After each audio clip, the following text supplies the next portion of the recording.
வாழிய செந்தமிழ், வாழ்க நற்றமிழர், வாழிய பாரதமணி திருநாடு. பாரதமணி திருநாடு நேயர்கள் அனைவருக்கும் வணக்கம். நாம் பேனா மன்னர் அமரர் கல்கி அவர்களின் சிவகாமியின் சபதம் வரலாற்று நாவலை பார்த்து கொண்டிருக்கிறோம். அந்த வரிசையில் இன்று பாகம் 1 பரஞ்சோதி யாத்திரையில் 7ஆம் அத்தியாயம் நிலாமுற்றம். ஆயனரிடமும் சிவகாமியிடமும் விடைபெற்று கொண்ட பிறகு மகேந்திர சக்கரவர்த்தியும் மாமல்லரும் குதிரைகளை திருப்பி அதிவேகமாய் விட்டு கொண்டு போய் அரண்மனையை அடைந்தார்கள்.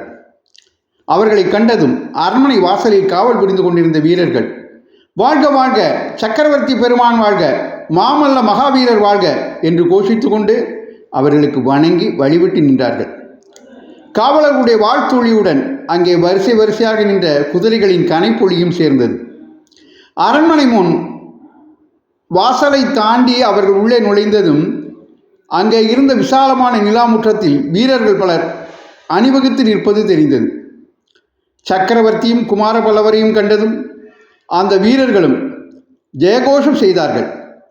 எல்லாருக்கும் முன்னால் நின்ற ஒருவர் மட்டும் தனியே பிரிந்து முன்னால் வந்து பணிவுடன் அவர் முன் நிற்க சக்கரவர்த்தி அவரை பார்த்து, சேனாபதி, தூதர்களுக்கு எல்லா விஷயமும் சொல்லியாகிவிட்டதா? புறப்படுவதற்கு ஆயத்தமாக இருக்கிறார்களா என்று கேட்டார். ஆம் பிரபு, எல்லாருக்கும் சொல்லியாகிவிட்டது. அவரவர்களும் இன்னென்ன திக்குக்கு செல்ல வேண்டும் என்று தெரிவித்து விட்டேன். எல்லாரும் கிளம்ப ஆயத்தமாய் தங்களுடைய கட்டளைக்காக காத்திருக்கிறார்கள் என்று சேனாதிபதி கூறினார். சக்கரவர்த்தி நரசிம்மவர்மரை பார்த்து, குழந்தாய், உன் தாயார் கவலையுடன் இருப்பாள். அவளிடம் சென்று விஷயம் இன்னதென்று தெரியப்படுத்து. இருவரும் போஜனத்தை முடித்து கொண்டு மேல் மாடத்துக்கு செல்லுங்கள். இந்த தூதர்களை அனுப்பிவிட்டு நானும் அங்கு வந்து சேருகிறேன் என்றார். வெகு காலம் சமணராயிருந்த காரணத்தினால் சக்கரவர்த்தி இரவில் போஜனம் செய்வதில்லை. சைவரான பிறகும் அவர் இரவில் உணவு அருந்தும் வழக்கத்தை மேற்கொள்ளவில்லை. ஆகட்டும் அப்பா, இதோ போகிறேன். ஆனால் எல்லா படைகளும் வந்து சேரும் வரையில் காத்திருக்க வேண்டுமா? ஆயத்தமாயிருக்கும் படைகள் உடனே போருக்கு புறப்படலாம் அல்லவா? சக்கரவர்த்தி புன்னகையுடன், அதை பற்றி யோசிக்கலாம் குழந்தாய், நீ இப்போது தாயாரை போய் பார் என்றார். மாமல்லர் போன பிறகு மகேந்திரர் சேனாதிபதியை பார்த்து, கலிப்பகையாரே, தூதுவர்களிடம் சொல்லி அனுப்ப வேண்டிய செய்தி இது. தொண்டை மண்டலத்திலும் சோழ மண்டலத்திலும் உள்ள ஒவ்வொரு கோட்டத்திலும் 1000 வீரர் அடங்கிய படைகளை திரட்டி ஆயத்தமாக வைத்திருக்க வேண்டியது.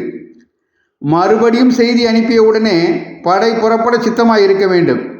நான் சொல்வது தெரிகிறதா என்றார். தெரிகிறது பிரபு. கோட்டையை பத்திரப்படுத்துவதற்கு வேண்டிய ஏற்பாடுகள் எல்லாம் செய்தாகி விட்டதல்லவா? கிழக்கு கோட்டை வாசலை தவிர மற்ற 3 வாசல்களையும் அடைக்க சொல்லிவிட்டேன். அப்புறம் துறவரத்தாரை தவிர வேறு யாரையும் விசாரியாமல் கோட்டைக்குள் விடக்கூடாது என்று கட்டளையிட்டிருக்கிறேன். வெளியே போகிறவர்களையும் கவனிக்க சொல்லியிருக்கிறேன். நகருக்குள்ளேயும் யார் பேரிலாவது சந்தேகத்துக்கு இடம் இருந்தால் சிறைப்படுத்தி காவலில் வைக்க சொல்லியிருக்கிறேன். கோட்டை சுவரெல்லாம் பழுது பார்த்திருக்கிறதா? சேனாதிபதி, பல்லவ சாம்ராஜ்யம் நிலைத்து நிற்பது இந்த காஞ்சி கோட்டையின் பாதுகாப்பையே பொறுத்திருக்கலாம். பல்லவ சாம்ராஜ்யத்தை பாதுகாப்பதற்கு காவேரி முதல் கிருஷ்ணா நதி வரையிலும் லட்சோப லட்சம் வீரர்கள் காத்திருக்கிறார்கள் பிரபு. உண்மைதான். ஆனால் அவர்கள் வெறும் கையினால் சண்டை போட முடியாதல்லவா? அந்த லட்சோப லட்சம் வீரர்களுக்கும் தேவைப்படுகிற வேல்களும் வாள்களும் எங்கே என்றார் சக்கரவர்த்தி. சேனாபதி கலிப்பகையார் மௌனம் சாதித்தார். கீழே சோழ நாட்டில் வாழும் வேலும் நன்றாக செய்வார்கள் போலிருக்கிறது. யானை மேல் எரியப்பட்ட வேலை நீர் பார்த்தீரா? இல்லை பிரபு. மாமல்லனிடம் அது இருக்கிறது. மாமாத்திரர் என்று எழுதியிருக்கிறது. மாமாத்திரர் என்ற பட்டம் கீழே சோழ நாட்டிற்குரியதல்லவா? ஆம் பல்லவேந்திரா. அந்த வேலை எறிந்தவன் கீழே சோழ நாட்டுக்காரனாகத்தான் இருக்க வேண்டும். அம்மாதிரி வேலெறியக்கூடிய வீரர்கள் 1000 பேர் இருந்தால் இந்த கோட்டை காவலை பற்றி கவலை இல்லை. பல்லவ சைனியத்தில் எத்தனையோ 1000 வேல் வீரர்கள் இருக்கிறார்கள் பிரபு. அந்த வேலை எறிந்தவன் 16,000ல் ஒருவன். அவனை அவசியம் கண்டுபிடிக்க வேண்டும். சேனாதிபதி மௌனமாயிருந்தார். இன்னும் ஒரு விஷயம், காவி துணி அணிந்தவர்களை பற்றிய கட்டளைகளை மாற்ற வேண்டும். ஆயனரையும் அவர் மகளையும் பார்த்துவிட்டு நாங்கள் திரும்பிய போது ஒரு சந்தின் முனையில் ஒரு பிட்சு நிற்பதை பார்த்தேன். சட்டென்று அவர் நிழலில் மறைந்து கொண்டார். கட்டளை என்ன பிரபு? ராஜவிகாரத்தின் மேல் கவனம் வைத்து புதிதாக வந்திருக்கும் புத்த பிட்சு யார் என்று பார்க்க வேண்டும். உடனே ஏற்பாடு செய்கிறேன்.